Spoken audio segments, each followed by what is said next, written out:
Hello, my fellow schemers. Welcome to Sketchbook tour number 8.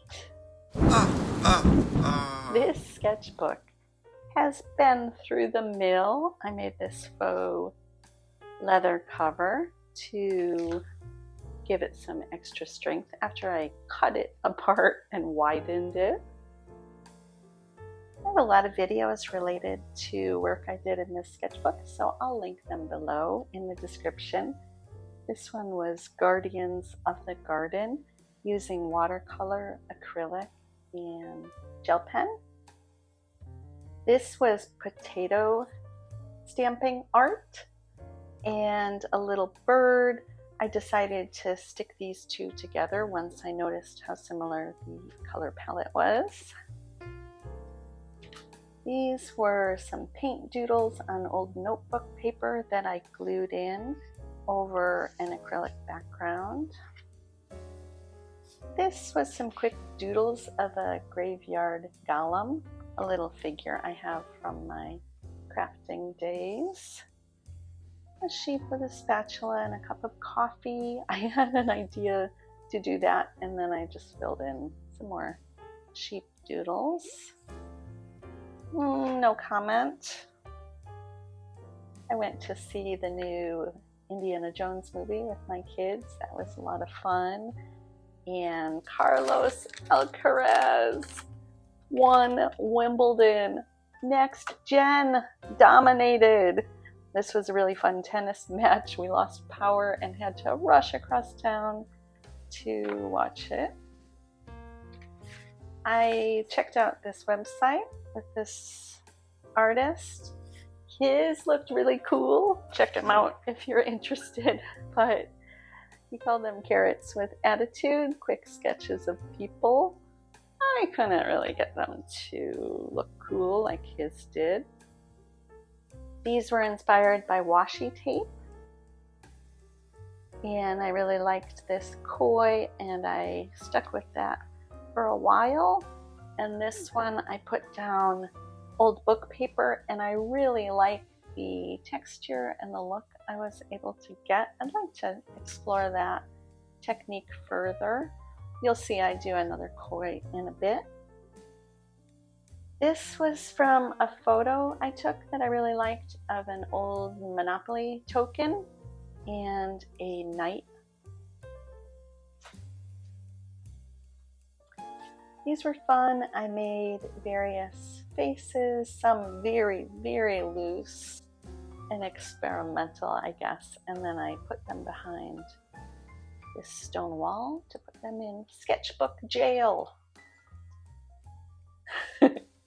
These were beautiful photos of my kids when they were babies, but my husband described one of them as looking like a 50-year-old serial killer. I'll let you decide which one looks like that, but they are very, very sweet in real life. These were some birds. I tried them first with my right hand. I'm left-handed. And then I tried them with blind contour lines. This was fun. I broke out my gel plate and I tried to capture leaves, and it worked somewhat, not as well as I hoped. And I sort of just made this collage from the pieces. This was really fun. I finally tried an odd orange session. This one I did on my own with a video, and I just did it until I filled up one page, but you'll see I do it again. This was playing with gears on the gel plate and stickers from this magazine that I got a subscription to, Uppercase Magazine. And this postcard was sent with that. I followed along with this artist to make this window view and then tried it on my own. Here's the koi, the finished koi painting. This brought back a lot of fun memories of looking in a goldfish pond with my kids when they were little, and I really liked how I used the gold paint as well to portray the koi. I did this side first, And the idea was kind of an anatomy study, I guess, in a very casual way. So I did the skeleton and then the muscles overlay, and then the face overlay, and then the whole skull muscles thing felt a little creepy. So then I had the idea to tie it in with The Last of Us gas mask. It was actually my husband's idea. And this is an infected from The Last of Us who has kind of, the fungus has taken over and he's dried up on the wall. So that's some fan art from The Last of Us. I became obsessed with the video game and the HBO series. It's the only time I've ever been interested in playing a video game. You'll see more on that later. This was breaking out my Dungeons & Dragons monster manual. I had done this quick doodle and then I wanted to develop it further. So this was a gargoyle and it was time to release the Kraken. Here's an odd orange session again. This one I did live with the group and it was really fun. They're a very nice group of artists and they chat as they create, and then you have a chance to share what you came up with later. And I struggled with, but I also liked that there are different time amounts and you get a lot of practice in very quickly. So those 3 spreads were all from the same session. I still was flipping through the monster manual. And these were from the monster manual as well. And then after I did this right-hand side, I didn't really know what I wanted to put on the left-hand side. And I had some faux leather. That's how I did the cover, with this faux leather.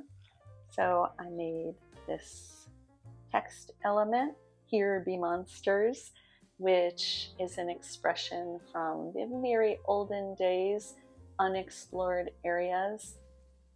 On the edge of the map might be marked with the picture of a dragon or a kraken, a sea monster, because here be monsters.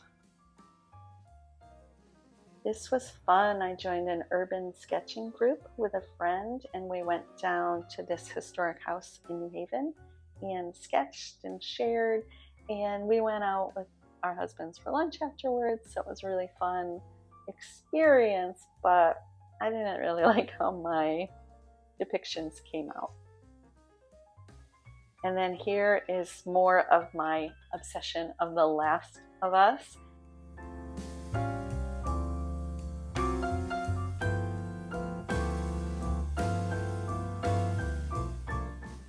I designed a clicker mask and then I did a little cosplay as a clicker.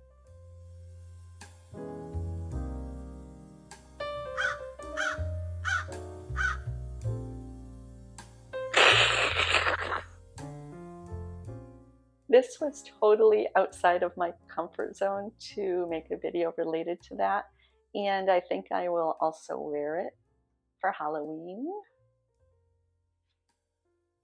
I tried the Zorn palette, which is a limited palette with just white, yellow ochre, and red, and then you can mix them all together with black as well to make this palette. I struggled to try to make a portrait. I followed along on this one with Jess Karp. I love her YouTube channel. Check out her video if you want to learn about the Zorn palette. It was fun for me to just sort of play around. This one I did as a quick doodle before I made the palette, and then I just used up some extra paint as well. I felt like I really struggled with coming up with a portrait, but when I followed along with Jess Karp, it was more clear what to do. These I tried block printing for the first time with a tiny little block. I loved it, and I did buy a bigger block that I'll be doing soon. And then I did another odd orange session on my own. Aside from this bird, I liked the other illustrations.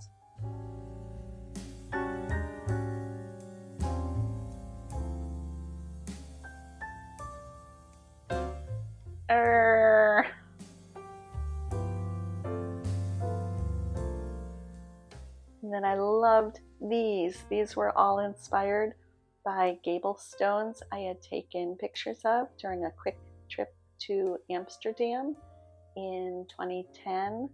And I just loved putting them all together in these tiny little illustrations that I did in gouache. And then I had recently gotten a set of watercolor pencils, and I'm kind of learning how to use them. I decided it's about time that I kind of swatched them out and experimented with leaving a mix of line and wash. I like how these came out. These were quick figure studies from lineofaction.com. And that brings us to the end of my 8th sketchbook. Thank you so much for watching. I had a lot of fun with this one. I think I say that every time. And this one, sketchbook number 8, marks the end of 2 solid years of filling up sketchbooks once every 3 months. And I feel like I went from a brand new, clueless, struggling artist to a slightly more experienced, clueless, struggling artist. There are still so many things I want to try. So thank you so much for watching. I would love to hear what you think, or if you have any questions, and keep on scheming.